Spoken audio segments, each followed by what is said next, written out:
duhora tubabwira ko agakiza ntabwo ari urukingo rw'ingorane, agakiza si urukingo rw'ibibi, agakiza si urukingo rw'umubabaro, agakiza si urukingo rw'amakuba, agakiza si urukingo rw'ibigeragezo.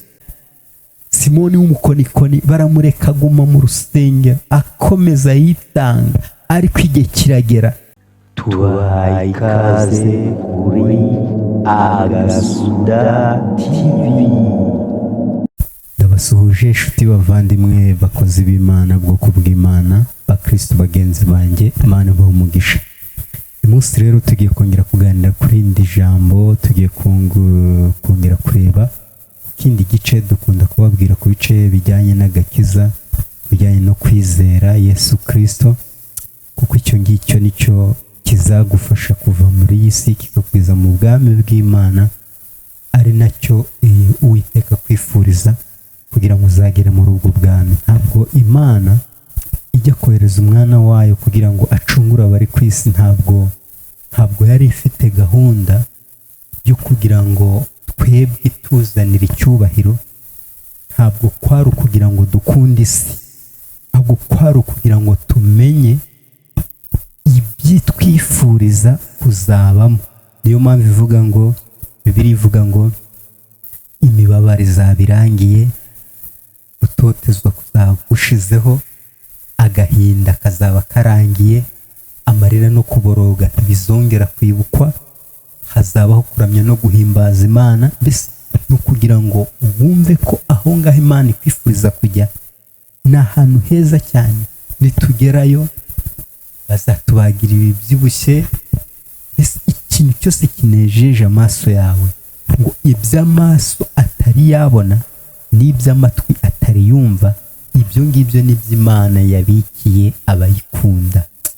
Haleluya! Kwifurije kuzaba muri icyo gihugu, kwifurije kuzaba muri ubwo bwami, kwifurije kuzabana n'Imana, kuko ari ihora ikwifuriza umunsi ku munsi. Niyo mpamvu twateguye iri jambo kugira ngo turusheho kongera kurikwibutsa. Ushobora kwibaza ngo mbese kuki duhora tubikwibutsa kandi ngo Imana igendana nawe?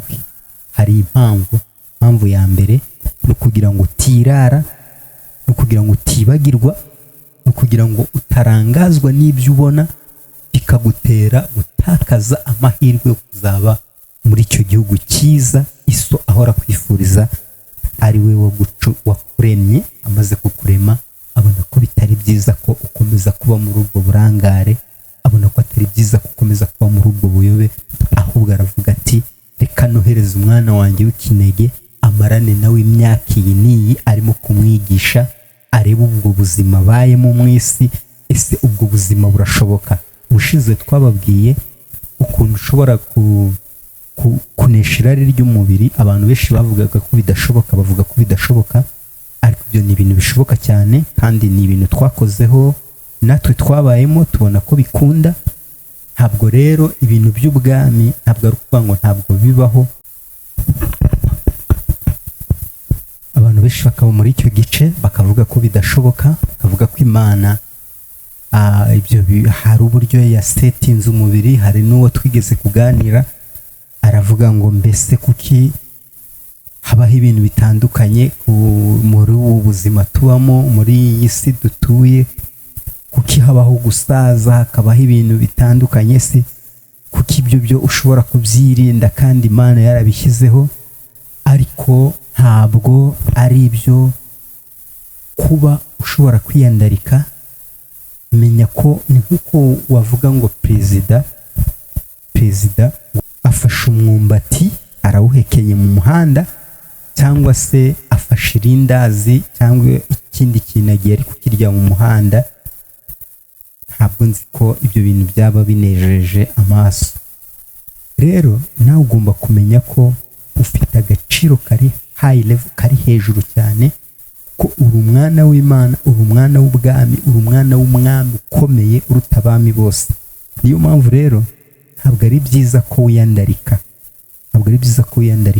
ahubwo ugomba kwihesha agaciro umwana w'Imana, umwana w'Imana ishobora byose, umwana w'Imana isumba byose, ukamenya icyo uri cyo, haba mu bantu cyangwa se n'imbere y'Imana, ukamenya ko hari icyo Imana iguteganyiriza, hari icyo Imana ikwifuzaho. Ibyo bikagutera kwitwararika mu bintu bitandukanye kugira ngo utaza kwikoza isoni, nyamara hari icyo witeguraga kugeraho. Imana iduhana umugisha. Turasoma rero ibyakozwe n'intumwa, tugiye kwifashisha ijambo rivuga ngo pfana ifeza zawe kuko wagize ngo impano y'Imana iboneshwa ifeza. Pfana amafaranga yawe, pfana ubutunzi bwawe kuko wagize ngo ubwami bw'Imana bwishyurwa amafaranga. Ubwami bw'Imana nta kiguzi na kimwe wabwishyura. Imana itugirire neza. Ubwami bw'Imana nta kiguzi na kimwe wabwishyura, kuko ni ubwami bukomeye, ni ubwami bufite byose. Rero naho wowe utakubahisha Imana cyangwa uyubahe, niyo mpamvu ubona nta puresha igira, hari abandi bazayubaha. Wowe uzigirira nabi bikugireho ingaruka mu buzima bwawe, bitewe n'uko wagiye kure y'Imana, wanze kubana n'Imana, kandi yari igufitiye ibintu byiza, yari igufitiye sisiteme nziza yo kukurindiramo kugira ngo ubashe kuba amahoro. Ariko bitewe n'uko wabaye kure y'Imana, washatse kujya kure y'ubwami bw'Imana, ugasanga urimo urahura n'ingaruka z'ibikorwa byawe bitewe n'uko wanze kumvira Imana. Yesu atugirire neza. Dushobora kwifashisha urugero rw'abatubanjirije. Pfana ifeza zawe kuko impano y'Imana cyangwa se ubwami bw'Imana ntabwo bugurwa amafaranga. Ubwami bw'Imana ntabwo bugurwa kwiyiriza ubusa. Ubwami bw'Imana ntabwo bugurwa, mbese nta gaciro wabona wabwishyura kugira ngo ubashe kububona. Yesu atugirire neza. Rero twari turi kugapuwe ko kuvuga ngo ingaruka z'icyaha. Ni ukuvuga ngo uyu munsi ushobora gukora amakosa ntupfe ntubone n'ingaruka zayo, ariko nyuma yo gukora ayo makosa kwawe, tukavuga ngo turi mu gihe cy'ubuntu, ngo kandi turi mu gihe cy'imbabazi. Nyuma yo gukora ayo makosa kwawe, wanze kumvira Imana, hari ingaruka zijya zikubaho nyuma y'ako kantu wanze kumvira, iryo jambo wanze kumvira, kandi izo ngaruka zo imbabazi ziraza, ariko ingaruka urazirengera. Hari umugabo witwa Dawidi. Uyu mugabo witwa Dawidi yabengutse umugore wa Uriya. Uriya batamuzi cyangwa se bamwibagiwe, yari umwe mu basirikari b'ingabo z'Abisiraheli, yari umwe mu basirikari b'ingabo za Dawidi. Igihe bari ku rugamba rero, bari guhangana n'umwanzi, Dawidi abona umugore wa Uriya, aramubenguka, bararyamana. Bamaze gusambana, Dawidi uyu nguyu amutera inda umugore wa Uriya. Dawidi amaze kumutera inda, abona nta bundi buryo agomba gukavaringa icyo cyaha, ko abantu bose bari bubimenye ko yateye muka Uriya inda. Dawidi atuma kuri Uriya ngo aze aryamane n'uwo muka Uriya muri iryo joro. Imana itugirire neza. Abisiraheli hari amahame bari bafite. Uyu mugabo Uriya yari afitiye urukundo igihugu cyabo cya Isiraheli. Aravuga ngo ntabwo najya mu buriri ngo ndyame nezerwe inywe abandi bari mu ntambara. Mbese yumva muri we hari ijwi ririmo kumubwira ngo ntubikore. bene data bavandimwe, niba uri umukristo ukaba utumvira Imana, ufite akaga gakomeye, nta naho uzigera ugera. uba usoma ibyanditswe byinshi, uba uzamurwa mu ntera n'abantu, uba uhagarariye abantu, icyo bizakugezaho niba utumvira Imana. Kumvira Imana byonyine nicyo kintu cyabasha mbese nicyo kintu gishobora kugufungurira urufunguzo rwo kubana n'Imana. Nicyo kintu cyonyine gishobora kugufungurira urufunguzo rwo guhabwa impano y'Imana. Kumvira Imana, kumenya icyo Imana igushaka, kumenya icyo Imana ikugambiriyeho, ni rwo rufunguzo rwonyine rwabasha kugufungurira kugira ngo nawe uhabwe impano y'Imana. Yesu atugirire neza. Rero mu gihe cyose muri wowe hatazaba harimo kumvira Imana, ntacyo bizakugezaho. Rero tugiye kureba, ese ni igiki gishobora gutuma amarembo y'ijuru yifunga kuri wowe? Nyuma yo kwifunga kuri wowe, ugatera intambwe ukajya mu rusengero. Wagera mu rusengero mu minsi mike ukaba umudiyakoni, mu yindi minsi ukaba wazamuwe, wabaye umuntu uhagarariye ibice runaka byo mu rusengero. Mu kindi gihe ukaba wahagarariye abadiyakoni, mu kindi gihe ukaba wabaye mwarimu, mu kindi gihe ukaba wabaye pasiteri, mu kindi gihe ugahagararira umudugudu, mu kindi gihe ugahagararira paruwasi, mu kindi gihe ukahagararira intara. Ibyo ngibyo ntabwo ari byo biguhesha amahirwe yo kuba umwana w'Imana. Uyu muntu uri kuzamurwa gutya akora byinshi ariko atari umwana w'Imana. Akora byinshi ariko Imana itaramwemerera kuba umwana w'Imana. Uyu muntu ahora abeshywa iby'ubwami kandi atabirimo. Uyu muntu aragowe cyane. Rero njye nkunda kubabwira ngo muri cya gihe impanda y'Imana izaba igiye kuvuga, abantu bafitanye ubusabane n'Imana, uwo munsi nibo bazabimenya ko impanda yavuze. Mwuka w'Imana azaza bongorere, kuko n'ubundi basanzwe bamwumvira. Ababwira ati hari akantu kagiye kuba, yemwe nimusenge, yemwe nimuririmbe, yemwe bamwe batangire biyeze. Bamara kwiyeza, ako kanya nk'ako guhumbya, bahita babona amahirwe yo kwinjira mu bwami. Yesu atugirire neza. Niba utumvira Imana rero, ufite umwaku muri iyi si, uratakaza ifeza zawe. Benshi bakubwire ko ari byo bizaguhesha agakiza. Benshi bakubwire ko iyo mirimo itazapfa ubusa, ahubwo izibukwa imbere y'Imana. Ariko wayikoze uri inyuma y'umurongo w'abera b'Imana. Reka nguhe urundi rugero. Njyewe ndi umuturage usanzwe, cyangwa nawe uri umuturage usanzwe.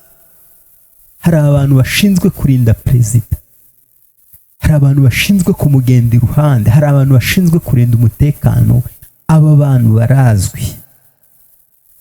Ariko njyewe igihe perezida azaba agiye kunyura aho hantu, nimfata imbunda, nubwo mukunda, nkahagarara mu nzira, niyo naba ndi mu kayira natunze imbunda mu muryango, mu kayira kamanuka epfo, we ari buzamuke gutya, noneho njyewe niba ari buzamuke muri uyu muhanda, njyewe nkahagarara muri aka kayira kareba hepfo, nkaba ndi gutunga imbunda hepfo, kugira ngo hatagira uzamuka ngo ahungabanye umutekano we aturutse muri iyo nzira. Icyo gihe bakibona ya mbunda gusa, hahita habaho ikibazo gikomeye ku buzima bwawe, ku buryo ucunze nabi n'ubuzima ushobora kubutakaza. Uko niko rero abantu bakora iby'ubwami ariko batatoranyijwe n'Imana, abo nabo niko kaga bafite. Mu bintu bazazira harimo no gukora umurimo batahawe n'Imana cyangwa se Imana itabahaye gukora. Aka ni akaga gakomeye. Imana iduha ubwenge kugira ngo tumenye ubushake bwayo ku buzima bwacu. Imana itugirire neza. Aba bantu bari muri timu ishinzwe kurinda uwo muperezida. Aba bakristo bari muri timu ishinzwe guhimbaza Imana, ariko haje undi muntu utari muri iyo timu. Kuba yinjiyemo gusa afite akaga. Imana itugirire neza. Reka dusome iri jambo kugira ngo turyifashishe muri iki kiganiro tugiye kuganiraho, kugira ngo turebe ko ushobora kunguka cyangwa se ukibuka byinshi kugira ngo urusheho gukomera mu bwami bw'Imana. Ndakwifuriza kwegera Imana kugira ngo ube umwana w'Imana, izagukomeza nugera aho ucitse intege. Ijambo ry'Imana riravuga ngo wa mwanzi wanjye winyishima hejuru, ningwa nzabyuka. Niba uri umwana w'Imana ntabwo uzigera urambarara. Wigira ubwoba bwo gukorera Imana, ntabwo uzigera urambarara. Hari Imana ikubereye maso. Nimba uri inshuti y'Imana, witinya, ntacyo uzaba. Yesu atugirire neza. Tugiye gusoma ibyakozwe n'intumwa ibice 8. Turahera ku murongo kugira ngo twihute cyane. Reka duhere ku murongo wa 12. Ubwo nawe uraza kuhasoma kugira ngo tudatwara iminota myinshi, kandi icyo twakagombye kukubwira cyari kumvikana nubwo tutari gusoma aya magambo yose. Bivuga ngo wowe uraza gufata umwanya uze gusoma aya magambo, ntacyo bitwaye, kugira ngo urusheho kunguka byinshi ku by'ubwami bw'Imana, utazajya ubeshywa byinshi kandi ari Imana ikugambiriyeho. Umurongo wa 12 uravuga ngo ariko bamaze kwizera ubutumwa bwiza, Filipo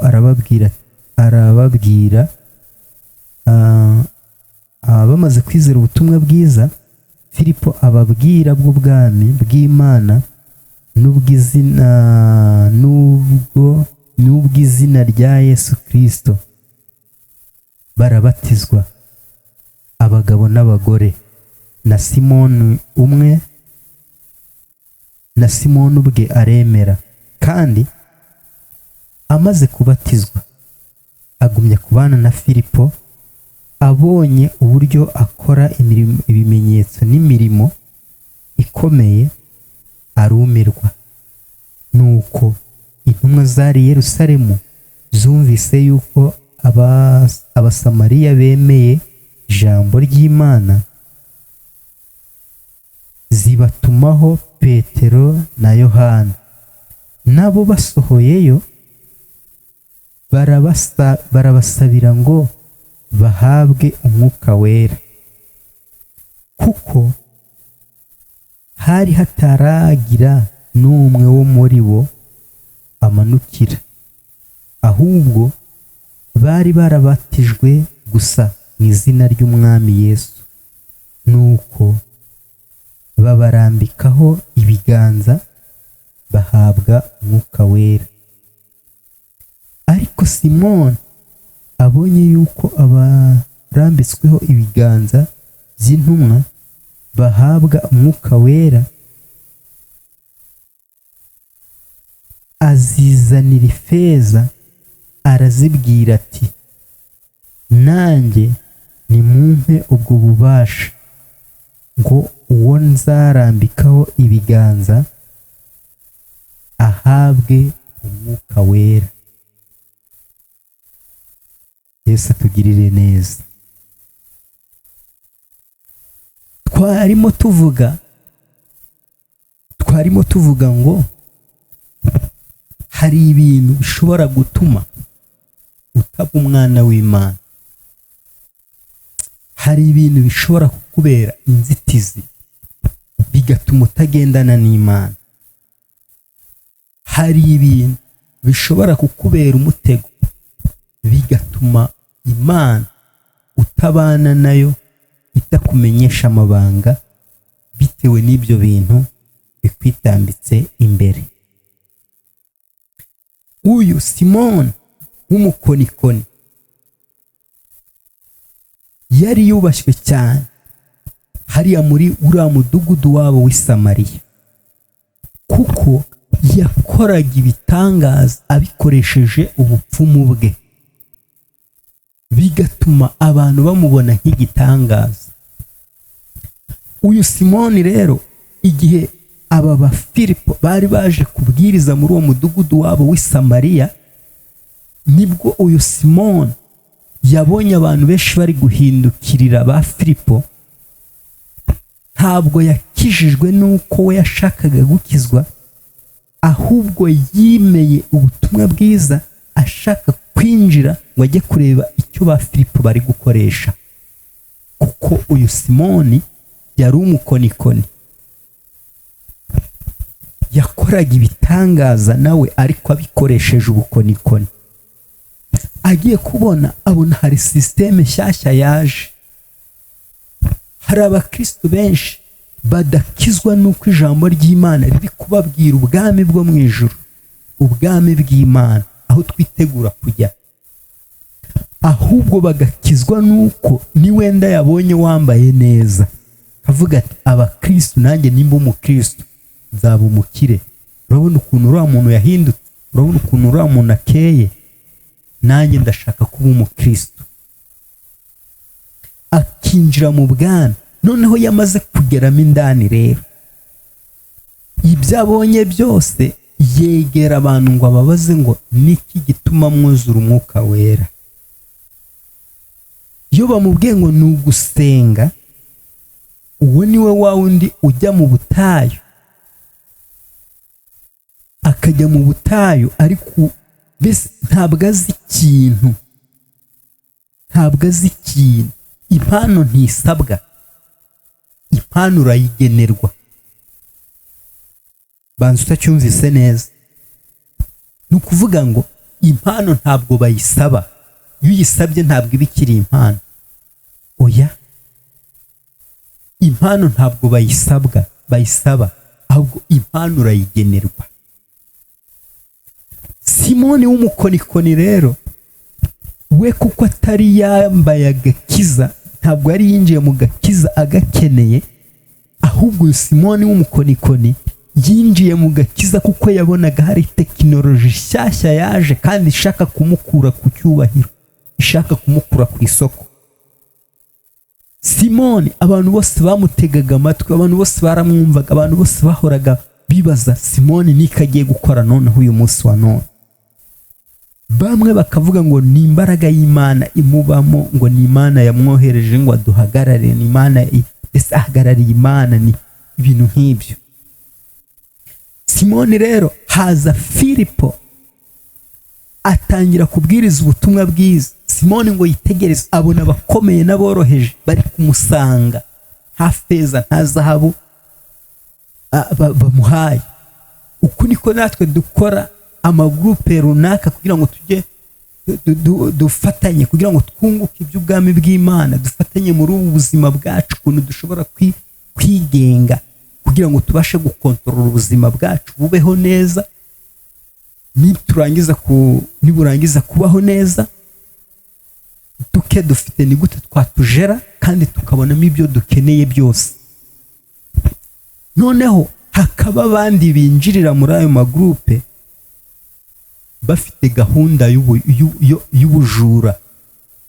Niyo mpamvu mbona hari abo tugenda dukuramo bitewe n'iki, bagenda bashyiramo sisiteme z'ubujura, z'ubusambo. Wajya kubona ukabona arimo arohereza ikintu ariko cyo kugira ngo abeshye abantu, abatwara amafaranga yabo. Abo bantu rero binjirira muri iyo gahunda kugira ngo nimba turimo dufatanya kugira ngo tugire ibyo twunguka muri ubu buzima bwacu, ariko we agaca ku ruhande aje kugira ngo agire ibyo akwiba. Yesu atugirire neza. Simoni rero ibyo bavugaga byose ntabwo Simoni byigeze bimufataho, ntabwo yigeze yumva uyu Yesu Kristo babwirizaga ni muntu ki, ese niki cyamuzanye, yari agamije iki, habaye iki kugira ngo aze, byagenze gute, wenda ngo agire inyota avuga atari ku uwo muntu bimeze gute, ashaka kumenya amakuru ye yose. Oya, uwo mwanya ntawe yari afite Simoni w'umukonikoni. Ahubwo Simoni w'umukonikoni icyo yari afite mu mutwe we, biriya bintu babikurahe. Ndimo ndabona barimo baravuga ijambo ry'Imana, barimo baravuga iby'ubwami bw'Imana, ariko biriya bintu babikurahe, ni gute nahamenya? Simoni rero abantu n'abigihe kinini agiye kubonabona ba bantu baje bemeye bwa butumwa bwa ba bantu, akibitegereza abona abakomeye n'aboroheje baramusanze, twari tumaze kubivuga. Ariko uyu Simoni kuko atari afite gahunda y'agakiza, ntekereza ko icyatumye bari abantu bava i Yerusalemu bakaza muri uriya umudugudu w'Abasamariya kugira ngo babatize bari abantu, babarambikeho ibiganza buzura umwuka wera, Imana yagiraga ngo ihishurire bari abantu ba Filipo, ibahishurire Simoni ni muntu ki. Birashoboka ko uyu Simoni yitangaga cyane mu rusengero muri ririya vuga butumwa, bavuga ati twebwe turashaka kujya kuri kariya gasozi, ariko hano harimo abanyantege nke, harimo abakecuru, turabagezayo gute? Simoni w'iki gihe agafata imodoka ye, Range Rover ye nziza cyangwa se V8 cyangwa indi modoka nziza cyane, agakubitamo abantu mu ivumbi ryinshi, mu mazi menshi, urusengero rwacu rurasenyutse, turabigenza gute? Agafata miliyari agakubitamo. Uyu Simoni w'umukonikoni igihe kiragira kugira ngo Imana imutangaze n'iki cyamuzanye mu gakiza. Simoni w'umukonikoni niki gituma yicaye aha hantu? Ese Simoni w'umukonikoni afite iyihe gahunda? Reka mubahishurire uyu Simoni w'umukonikoni. Simoni w'umukonikoni bamaze kurambika ibiganza kuri abo bantu, icyari kimurimo nibwo cyagaragaye. Mbese ushobora kwibaza ngo niki cyatumye uyu Simoni w'umukonikoni abana na ba Filipo, ariko ba Filipo ntibamumenya? Niki cyatumye abana nabo? Filipo, abangaba ba Filipo, impamvu iyo babimenya kare bari kumwirukana, kandi Imana icyo yashakaga kugira ngo Simoni w'umukonikoni atazagira icyo yitwaza ku munsi w'amakuba, ku munsi wo gucirwaho iteka. Simoni w'umukonikoni atazavuga ngo njyewe ntabwo nari mbizi, nababonaga bagenda muri karitsiye, nabumvaga bavuga ibintu ariko ntabwo nigeze menya ibyari byo. Simoni w'umukonikoni baramureka aguma mu rusengero akomeza yitanga, ariko igihe kiragera. Mana tugirire neza, were kuba Simoni w'umukonikoni, utazapfana ifeza yawe, utazapfana izahabu. Duhora tubabwira ko agakiza ntabwo ari urukingo rw'ingorane, agakiza si urukingo rw'ibibi, agakiza si urukingo rw'umubabaro, agakiza si urukingo rw'amakuba, agakiza si urukingo rw'ibigeragezo, agakiza si urukingo rwo gusuzugurwa. Agakiza ntabwo ari urukingo rw'izo ngorane zawe. Ntabwo kuba ukijijwe, ntabwo kuba winjiye mu gakiza ari byo bizatuma ubona imyambaro yo kwambara. Ntabwo agakiza gatanga imyambaro. Ubutunzi n'ifeza n'izahabu n'amafaranga birakorerwa kuko biri hano muri iyi si kugira ngo tubibone. Ntabwo amafaranga n'ifeza ari byo bizava mu butaka ngo bize utabikoreye, ahubwo ugomba kubikorera. Mu minsi yashize twababwiye ko twarababwiye ngo hari iby'Imana yakuremeye kugira ngo ubikore, ariko wowe ngo ntabwo ushaka kubikora, ahubwo uri kugenda imbere y'Imana kugira ngo ize ibigukorere aho kugira ngo wowe ubikore. Ndumva iryo jambo mukiryibuka. Yesu atugirire neza. Simoni w'umukonikoni rero ahangaha niho yavuze ati bya bintu namaze kubimenya. Kumbi iyo bakurambitseho ibiganza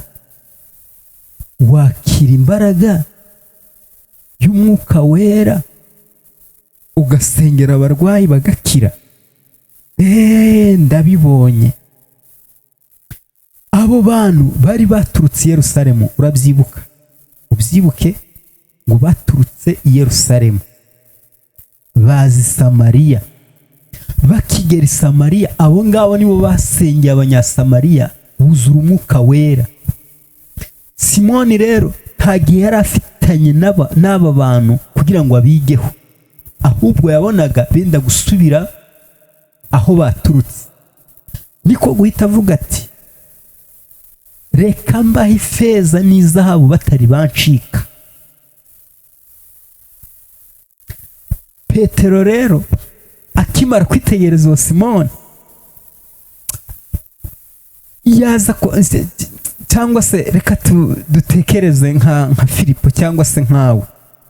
Uyu Petero cyangwa se uyu muntu runaka yababajwe n'igihe yamaranye na Simoni w'umukonikoni, ariko Simoni w'umukonikoni yakira ubutumwa bwiza. Uyu muntu yababajwe n'igihe yamaranye na Simoni w'umukonikoni, amuha icyo afite cyose, yitanga atizigamye kugira ngo Simoni amenye ubutumwa bwiza, amenye iby'ubwami bw'Imana, amenye icyo Imana imugambiriyeho, ariko Simoni ntiyabimenya. Tukiraha, ntuterwe ubwoba n'abatumva, ntuterwe ubwoba n'abubwira cyangwa se uha ntibamenye ko wabahaye, ahubwo nezezwa nuko icyo wari ufite muri wowe cyakuvuyemo kibajyaho. Igisigaye ni ku ruhande rwabo, wowe ibyo were kongera kubitaho umwanya cyangwa ngo biguhangayikishe. Ba Simoni b'abakonikoni, menya ko bariho, kandi icyabazanye mu bwami ni ikindi kitari iby'ubwami bw'Imana. Simoni w'umukonikoni yere kugukura mu nzira. Simoni w'umukonikoni, urumva, yashatse gukuza icyubahiro cye. Bano bantu banyubahaga, ibaze noneho niba najegezaga agacumu, niba navuzaga amashyi bakanyemera, ibaze noneho ninza nkategeka ibintu bigakoreka ntacyo nkoze, bazanyemera bingana iki? Ntukabe Simoni w'umukonikoni. Imana ikugirire neza. Ibyo uhanzeho amaso bishobora kukubera inzitizi, bishobora kukubera inzitizi, bishobora kukubera inzitizi, bishobora kukubera umutego. Ibi uhanzeho amaso bishobora kukubera ubuyobe, bishobora kukuyobya inzira, bishobora kugukura mu nzira. Ibi uhanzeho amaso, menya ko iby'ubwami bw'Imana, menya ko agakiza, menya ko icyazanye Yesu kugira ngo aducungure, si ukugira ngo atugire abakire, si ukugira ngo atugire ibitangaza, ahubwo icyazanye Yesu Kristo ni ukugira ngo tuzahabwe ubugingo buhoraho, tubone inzira, atumurikire inzira, aduhishurire nihe hari ibiraro bishaka kuduhirika ngo tutambukiramo. Uyu Simoni w'umukonikoni rero, we muri ubwo bwami, muri urwo rugendo, afite ya foromire. Azi ko agakiza kwiyiriza ubusa, uva mu butayu ugasengera abarwayi bagakira, ukirukana abadayimoni bakagenda. Simoni w'umukonikoni iyo foromire yarayizi kuko yabaye ayireba. We kandi cyamuzanye kwari ukwiga foromire y'ibikorwa kugira ngo agere kuri ya mpano y'icyo ashaka kugeraho. Imana itugirire neza. Ntukabe Simoni w'umukonikoni.